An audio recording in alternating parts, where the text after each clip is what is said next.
para poner el tema sobre la mesa. Caballeros, los saludo con mucho gusto, muy buen inicio de semana. ¿Alguien gana? ¿Alguien pierde con el ejercicio de revocación de mandato? Muy buenas tardes, el tema es todo suyo. Gracias, Eduardo, qué gusto saludarte. Muy buenas tardes, Víctor, qué gusto saludarte. Y esa es la pregunta que hoy nos hacemos mucho, ¿sí? ¿Fue un fracaso o fue un éxito? Sí, y hay, según el ente con que quieras ver el tema, me parece que es fundamental para el presidente. Claro. Esta mañana, Víctor, ya escuchábamos, dice, amor con amor se paga. Fue un éxito la consulta de revocación. Y para muchos, de alguna forma, bueno, el abstencionismo que hubo fue también relevante. Solamente 2 de cada 10 personas participaron en esta consulta. Entonces, ¿cómo ver, cómo leer correctamente esto? Y hay muchas lecturas. Yo pongo sobre la mesa en este mismo tema, Víctor, básicamente 2 temas. Uno, la violación constante de la ley, de la Constitución, sí. Y por otro lado también parece muy, muy importante es que la narrativa en contra del INE queda presente, y esa sí es delicado, porque finalmente este lunes 11 de abril, las cosas pues no cambiaron, todo sigue exactamente igual, polarizando, y realmente esta consulta, que en este momento no es de utilidad, pero quizás en el futuro pueda ser de utilidad. Víctor, así es. A ver, tus análisis. Dicen que el infierno, mi querido Raúl, es un largo camino empedrado de buenas intenciones. Y sí creo que este ejercicio es un ejercicio que, si hubiese tomado otro derrotero, el maldito hubiese, si hubiese tenido otro derrotero, nos hubiera dejado una gran lección. Y sobre todo una expectativa a futuro muy interesante. Sigue teniendo expectativa, ¿eh? Yo coincido contigo también en que lo mejor vendrá por delante cuando esta figura, ya fuera de todas estas filias y fobias de lo que está impregnado ahora, lo podamos ejercer los mexicanos a cabalidad y como un derecho que llegó para quedarse y que nos puede ahorrar muchos dolores de cabeza. En ese sentido, creo que es un ejercicio positivo, la participación, la democracia participativa, el hecho de acudir, la cultura del voto, la cultura de asistir, de votar, de decidir si no, eso es muy valioso. Desafortunadamente, y bien también lo dices, estoy de acuerdo contigo, todo depende como lo quieras tú mirar, si estás del lado contrario, si estás a favor del presidente. Si estás a favor del presidente, podrás decir que fue un éxito en el que la mayoría de los mexicanos, como ya lo esperábamos y lo suponíamos, estaría dándole el respaldo al presidente.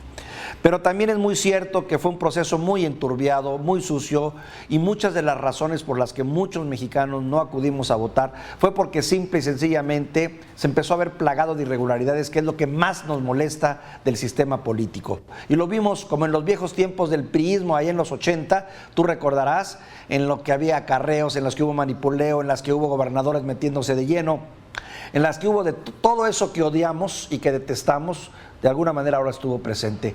Por esa razón, es triste en ese sentido. 3 apuntes, Víctor. Sí, a ver, la forma en cómo se violó constantemente la ley durante todo este proceso de revocación, desde luego va a tener consecuencias. Aquí el tema es ver Mario Delgado, por ejemplo, el presidente de Morena, llevando a gente, acarreando el viejo acarreo ese del PRI que tú vienes a referir, a lo mismo, y que de alguna forma, pues esto de alguna forma tendrá consecuencias. Todas, digamos, las llamadas de atención que hizo el INE en su momento ante pues la evidencia de que se estaba violando la ley. Todo esto de alguna forma me parece que tendrá que tener algún tipo de consecuencia, porque si no tiene consecuencia, ahora no es culpa del INE, ¿eh? Vamos a poner, los partidos políticos fueron los que decidieron cómo se debería de sancionar a quienes violan la ley. El tema que el INE es el árbitro. Y bueno, esto es parte fundamental de este asunto. Un segundo apunte, Víctor. Esto que estamos viendo es precisamente la participación de los estados, aunque hubo una participación del 17% en términos generales, que también el abstencionismo habla mucho, Víctor. O sea, la gente que no acudió a votar también habla, desde luego, y hay que considerarlo. Pero es interesante revisar cómo está la participación en cada una de las entidades. Tabasco. Sí, por eso el presidente hoy en la mañana dijo, sí, gracias por amor, con amor se paga, porque en Tabasco el 30 y tantos %, si no me equivoco, 35% es el que votó a favor. Chiapas, el segundo estado con un 32%, Campeche, 27%, Veracruz, 26% y Tlaxcala, 24%. Los que menos tuvieron participación, Jalisco, con solamente el 9%, es decir, de cada 10 ciudadanos, solamente uno acudió a votar. Aguascalientes, Guanajuato, Panista, Nuevo León. Ciudadano, panista, Nuevo León, Movimiento Ciudadano, Querétaro, panista. Sí. ¿Tiene sentido? Bueno, tiene sentido. Y además otra cosa, se dice, y esto lógicamente son versiones, que el presidente pidió a los gobernadores, especialmente a los de Morena, sí mostrar el músculo, por lo menos un 20% se esperaba de participación. Bueno, ahí están los que cumplieron con la chamba. Ahí están los que estamos observando en este momento. Pero más allá de esto, Víctor, que me parece que también es interesante cómo se movió cada entidad y cada estado, cómo estuvieron haciendo el trabajo, me parece que a fin de cuentas, esta mañana de lunes las cosas no cambian. Y seguiremos en esa polarización de que si fue un fracaso o fue un éxito. Pero vámonos exactamente a los datos, a la información. Lo que se está promoviendo, que es precisamente el debilitamiento del INE, me parece que esto va a ser exactamente el resultado de esta revocación. ¿Por qué digo esto?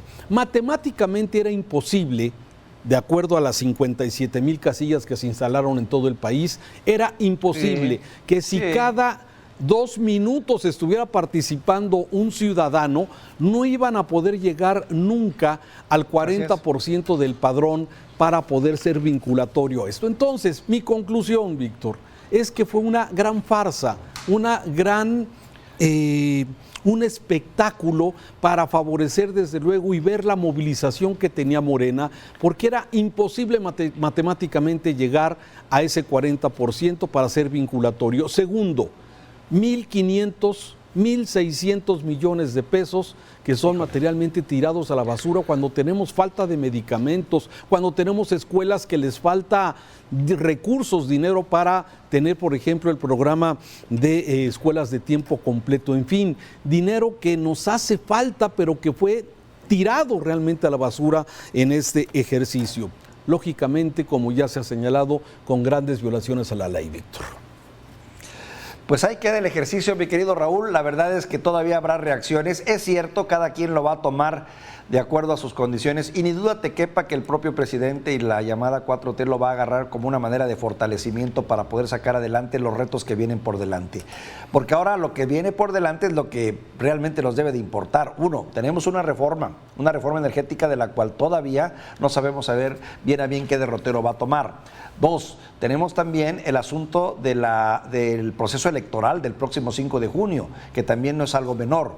Tenemos también las otras reformas que el presidente ha anunciado y que también va a querer sacar adelante, la reforma electoral y también hasta la reforma de seguridad. Entonces, vamos a tener mucho de qué comentar, pero vemos a un presidente que se siente y se dice, aunque si lo vemos en detalle no es tanto, se dice fortalecido y fuerte para lo que viene. Tengo mis dudas, porque todavía creo que hay que analizar más en detalle estos números, porque más bien pareciera que el presidente no alcanzó lo que quería, solo que el discurso y la narrativa es otra. Pero bueno, ya tendremos tiempo de verlo en detalle, mi querido Raúl. Así es, y me parece que el mayor riesgo de todo este proceso va a ser precisamente sobre el Instituto Nacional Electoral. Que, bien, a jalones, contra todo en contra, con el aparato del gobierno funcionando en contra, finalmente el INE sacó esta consulta. Sí, claro, la sacó muy bien, la sacó con decencia y la sacó con probidad, caray. Pero lo que pasa es que pues ya son los malos de la película en este momento. Desde luego, y eso es exactamente lo que seguramente va a ser el argumento para hacer esta modificación a la reforma electoral, que por cierto, ojalá, parte fundamental, me parece, en este país que nos hace falta es la segunda vuelta. Sí, como se diluye el voto con tanto candidato que nos presentan cada 6 años, sí, y poder ir a la segunda vuelta con solamente los que participen, los que alcanzaron cierto nivel de voto, Claro, nos podría llevar claro. desde luego a un mayor fortalecimiento social. Me parece Oye, que esa Raúl, es una parte fundamental. Y que no está peleado con la revocación de mandato, ¿eh? No, nada. Son dos figuras que pueden Total. funcionar muy bien en la democracia mexicana y que yo creo y aspiro a que se logren consolidar debidamente. Pues sí, ojalá este ejercicio pueda ser de utilidad para los mexicanos en el futuro, porque realmente hoy, promovido por el mismo gobierno, promovido por el mismo presidente, promovido por Morena, promovido de alguna forma, pues con todas las ilegalidades que pudimos observar, me parece que aún así el ejercicio puede de alguna forma ser interesante en el futuro. Totalmente de acuerdo, Raúl, totalmente de acuerdo.